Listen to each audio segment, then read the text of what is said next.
আসসালামু আলাইকুম প্রিয় দর্শক, আবারও চলে আসলাম নতুন আরেকটা রেসিপি নিয়ে। আমার আজকের রেসিপি পেঁপে ভর্তা। আমি পেঁপে ভর্তা করার জন্য চুলায় একটি কড়াই বসিয়ে দিয়েছি পানি। এখন আমি পেঁপেগুলো দিয়ে দেবো। আমি পেঁপেগুলো এভাবে করে কেটে নিয়েছি চাকচাক করে। আপনারা আপনাদের পছন্দ মতো করে কাটবেন।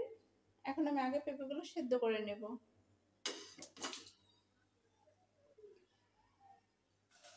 এখন ঢাকনা দেব।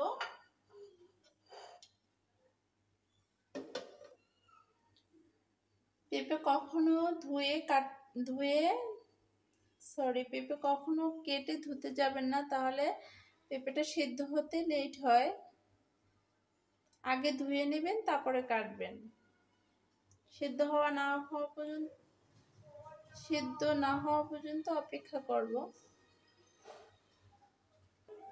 আপনারা চাইলে পেঁপেটা কিন্তু ভাতের ভিতরে সিদ্ধ করতে পারেন, তাহলেও কিন্তু খুব ভালো হবে।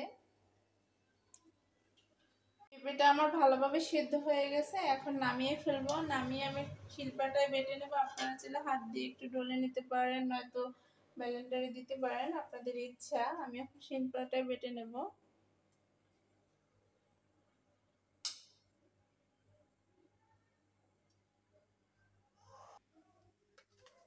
দিয়ে দিব তেল।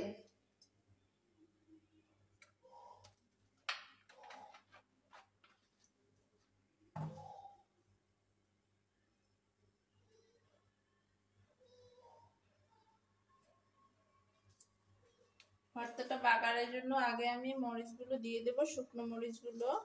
তেলটা গরম হয়ে গেছে। আমি শুকনো মরিচগুলো এরকম ছোট ছোট করে কেটে নিয়েছি।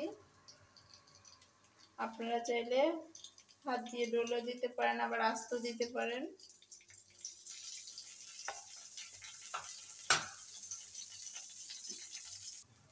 এভাবে যদি আপনারা পেঁপে ভর্তা করে খান, তাহলে কিন্তু এভাবে পেঁপে ভর্তাটা কিন্তু অনেক স্বাদ হয়ে থাকে। একবার হলে আপনারা বাসায় বানাবেন।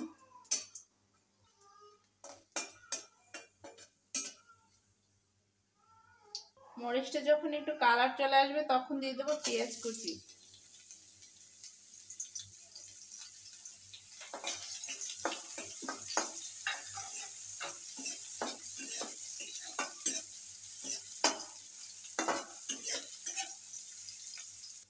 পেঁয়াজটা যখন হালকা বাদামি কালার চলে আসবে, তখন দিয়ে দেবো হলুদের গুঁড়া সামান্য, 1/2 চামচেরও কম নিয়েছি আমি এখানে।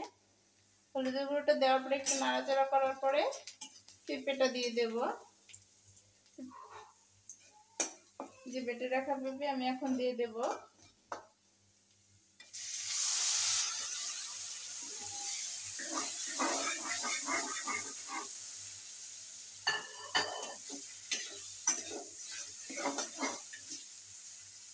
এখন দিয়ে দেবো স্বাদ মতো লবণ।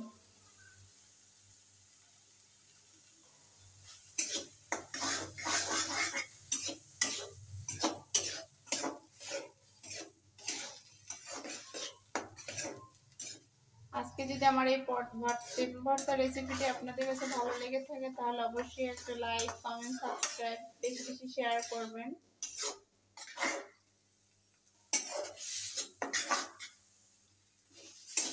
ভর্তাটা আমার সম্পূর্ণভাবে হয়ে গেছে, এবার নামিয়ে ফেলবো।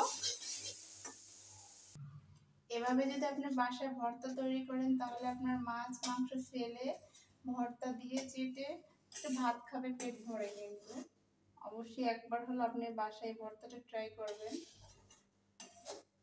আজকের মতো এখানেই বিদায় নিচ্ছি। সবাই ভালো থাকবেন, সুস্থ থাকবেন। আল্লাহ হাফেজ।